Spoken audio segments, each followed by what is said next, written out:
Okay, my friends, it's the Retro Guy. Today is unboxing day. So this is something that I just arrived. I just opened the box here, but still haven't actually checked the internals. So this is a very nice unboxing because of what's inside here.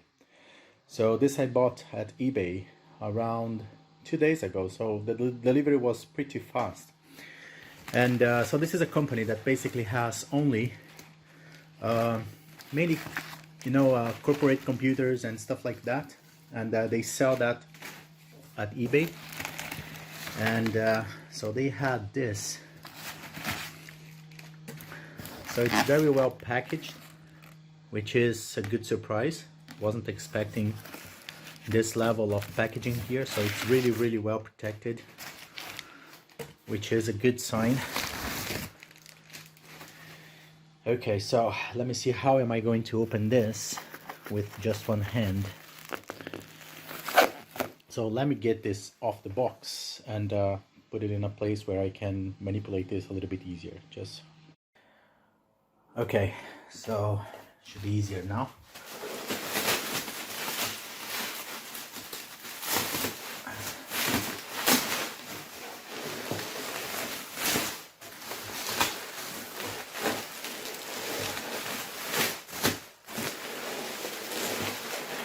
Yeah, it's really well packaged.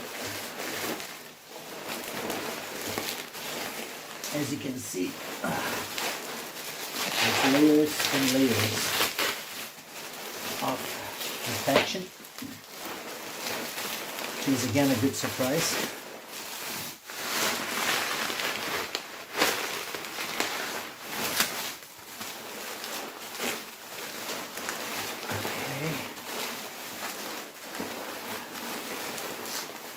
Yeah, you can almost see what it is at this point. Oh my God, this guy really took a moment to protect this. I really hope it has worth it.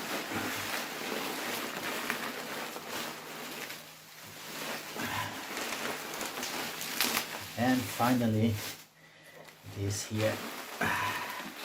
So, this doesn't look too special, but this here is an original Mac. As you can see, this is an original Mac 512, and battery inside, but no leakage, which is great. So yeah, and I have no clue whether or not this is working. The case needs some work. All the screws are here, and it doesn't look like this has been opened before. Programmer's button, well, unfortunately, is broken. It's not a big deal, but yeah, this looks really in good shape. It's dirty as hell, but it looks okay, I think. So this, I'm going to work on this for a while. I'm going to disassemble everything even before powering it up.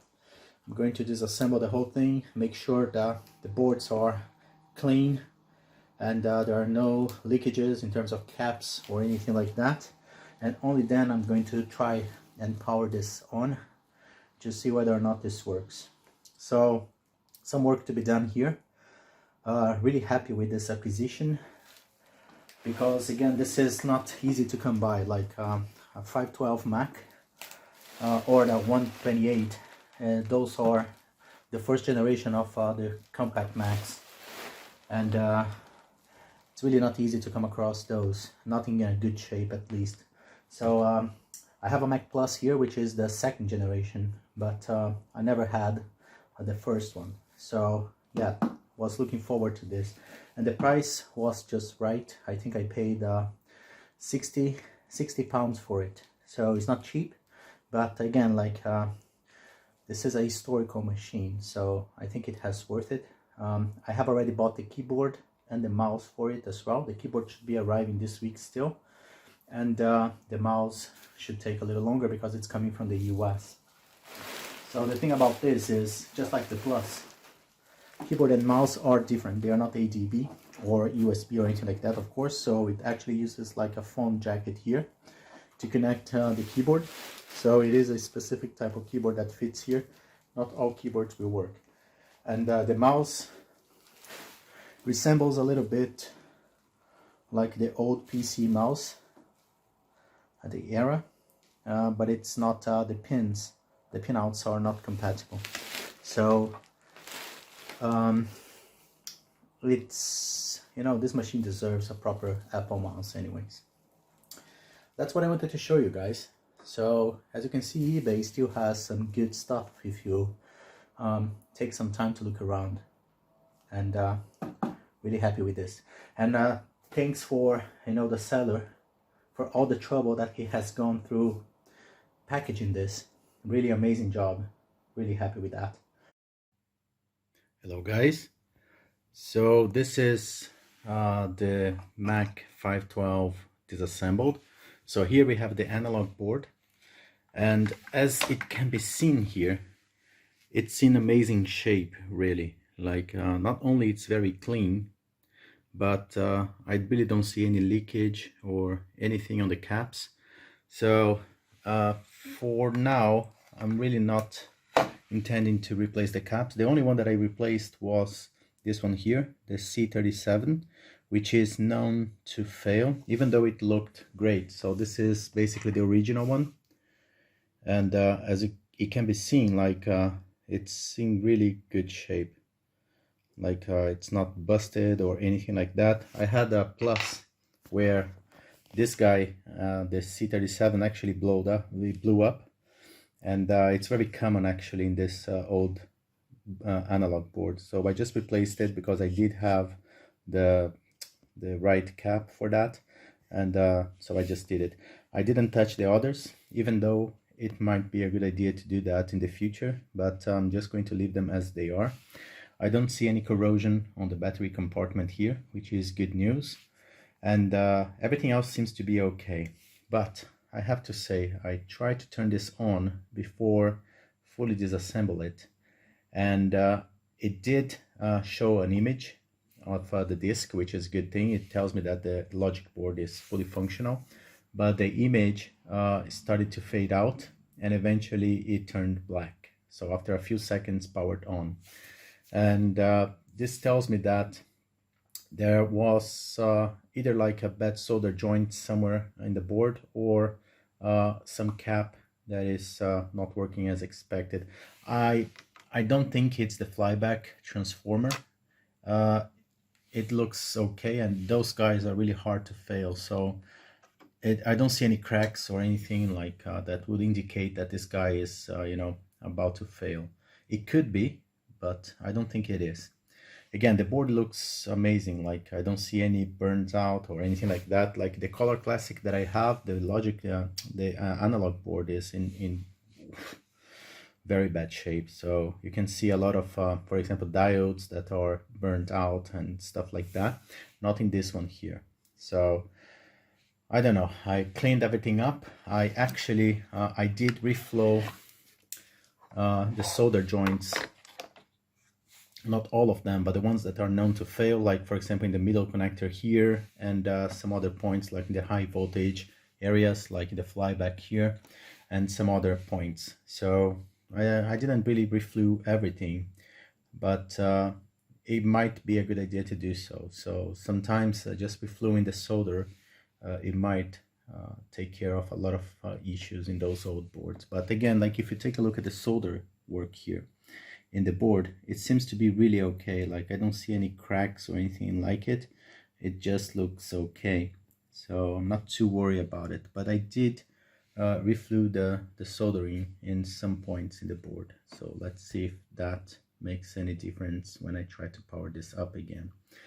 This is the logic board, and as it can be seen, it's in perfect condition. It's almost like in new condition, really. look at that. Of course I cleaned it up. It was a little bit dusty, not too bad though. And everything looks brand new. Like, look at the connectors here. They look like they never been used. So I really never saw a board like that in one of those compact Macs. This is really amazing. Like the state of this board is really beyond my now understanding. Regarding the case, so what I've done is, as always, let me show you here. So this is the caps that I use to recap my boards. So this is the case. So the case is in amazing shape as well. It's yet a little bit yellowed, but in great shape. The only thing that I saw was there is a little scratch here. It's not too bad, really. So this is not a crack, it's actually a scratch, as it can be seen here, see? So other than that, the case is really like in almost mint condition. Like there are no marks or anything like it. After I cleaned it up, of course, like all the marks, I managed basically to get rid of them. And yeah, look at that. Like it's in really good shape. Again, a little bit yellow, yes, but I'm not going to retrobrite this guy here. I don't think it's proper to do so. Like it doesn't need it. And you know, the yellow is part of the thing. So there is this mark here. So this was a security sticker from wherever this Mac was located before. So let me try to focus that, because you can actually read what's written on the sticker here, what was there. So I think the glue on the sticker basically reacted with the plastic, and it caused this there's a stain here. So not to worry about it, I'm just going to leave it. But this is something that with the retrobrite for sure it will go away, but I'm not going to do it, so I don't really care. So yeah, this is it. Like the case is in amazing shape, and I'm really happy with the result after cleaning it up. So let me open this here. So this is one of those cases that inside, as you can see, or not, let me try to, yeah, that's better.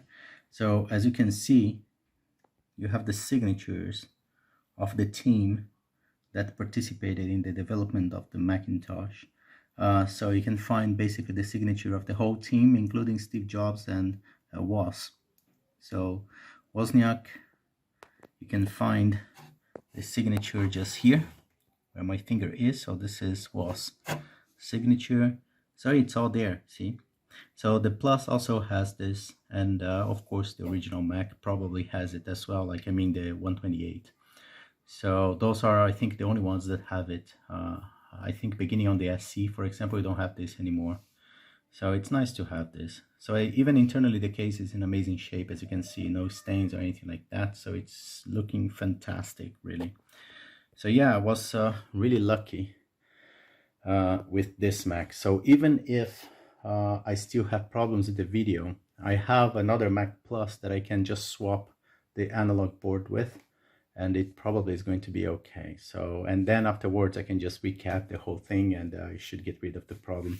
Again, I don't think it's the flyback the issue. If it is, then there is not much I can do. Like there is no way to actually replace the flyback. This particular flyback model is no longer produced, and even if I could find a used one, it's going to cost me like pretty much the same price as a new board. I can buy a new board for the Plus, for example, which is compatible with the 128 and the 512 for about maybe 40 quid or something like that. And probably that's the way I'm going to take. I'm pretty sure the logic board is functional, because I could see the booting process, I could see the disk, so it seems to me it's working just fine. So the problem lies on the analog board, and this is not too expensive to get a hold of, and not too difficult as well, so not to worry about it. Even if that doesn't power up, I still have a good case. I have like a functioning floppy. Everything else works just fine. So I think it was a very good acquisition. I paid for this 512, I think it was 60 60 pounds. That was really good deal, like 60 pounds plus shipping actually. So I paid like I think it was 15 pounds for the shipping, so 75 altogether. Really good deal, I think, for a Mac in this state. And not to mention the history behind it. So this is a 512, which means, you know, like it's one of the first generation Macs. So the first one was the 128 and this was the second generation. So it's really good. The third generation is the Plus. So yeah, really happy with this acquisition. I think it's it really goes well with my collection here. So what I'm going to do now is reassemble everything, test to see if reflowing the soldering here and replacing that cap make any difference at all. And in that not working, I'm going to get the Plus that I have as a spare, and I'm going to basically swap the analog boards and see if that solves the problem. The problem could also be on the tube, the CRT tube. Again, I doubt that this will be the case because those tubes tend to last like for a long time. But if this Mac was left, you know, on for a huge amount of time, then it might be the case that the CRT has just, you know, like been exhausted and it's no longer like taking care of business. But again, looking at the board here, it doesn't really look like this was the case. It doesn't look like this Mac was, you know, left on for months or years or something like that. It actually looks like this Mac was barely used. So I don't think that's the case. And looking at the CRT, it looks like it is in amazing shape as well. So I don't think the CRT is the problem here. I'm more inclined to think that it's a caps related problem or the flyback. Again, like just hoping that if it doesn't work still, it's a caps thing, because if it is the flyback, then basically I have to keep this board here only for spares, and there's not much else I can do about it. So let me reassemble everything, test it, and get back to you. So as soon as everything is put together, I'm going to start filming again to show you the power up process of this Mac, okay? So stick with me, I'll be back in a moment. So on with the smoke test, I have to be careful because the board is not yet protected here, and this is the high voltage area. So I really need to power it up from the other side to avoid any chance of touching any of those exposed areas. I'll just check the brightness knob here. I'm going to leave it in the middle. And yeah, let's see if a bit worried, you know, because I replaced that cap, and that's a high voltage cap. And last time that I actually did it in the Plus, not this particular one, but some other cap that I actually replaced, I reversed the polarity, and you can guess what happened, right? So it really exploded. Didn't damage the board though. It was just a matter of replacing the cap, and everything was, you know, working again. But this one, those caps here, they don't have a polarity, so it doesn't really matter if you're going to put them in one way or the other. It should be just fine. So yeah, it should be just fine. Well, let's go and see. Okay.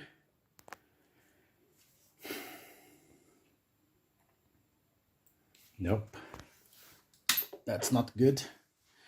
So that bright point that showed up here in the middle tells me that either I forgot to connect some cable here, or yeah, that is it. You see, just here I forgot this one. So big mistake. So let me connect that and try it again. So let me connect this cable here and go back. Okay, the cable now is connected, right? Yeah, big mistake. When this happens, I've learned that if you see that very bright dot here in the middle, you have to act very quick, because basically the electrogun is pointing to a single area here in the screen, and if you leave that for too long, it is going to burn up the phosphorus here like permanently. And so you really need to act fast, right? So let's do it again. Okay.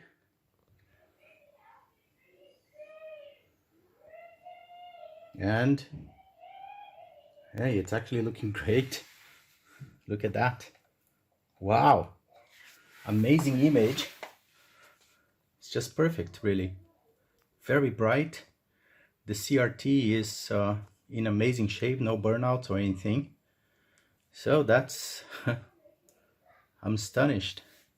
Another well recovered Mac.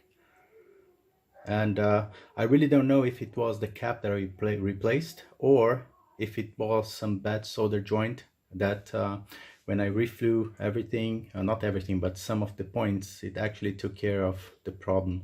I have to test the floppy here, but before I do that, let me just find boot floppy for this. It might take a while, so I'm going to stop the recording now, find the floppy and come back. So found the floppy, it's working just fine. As you can see, it's booting up beautifully.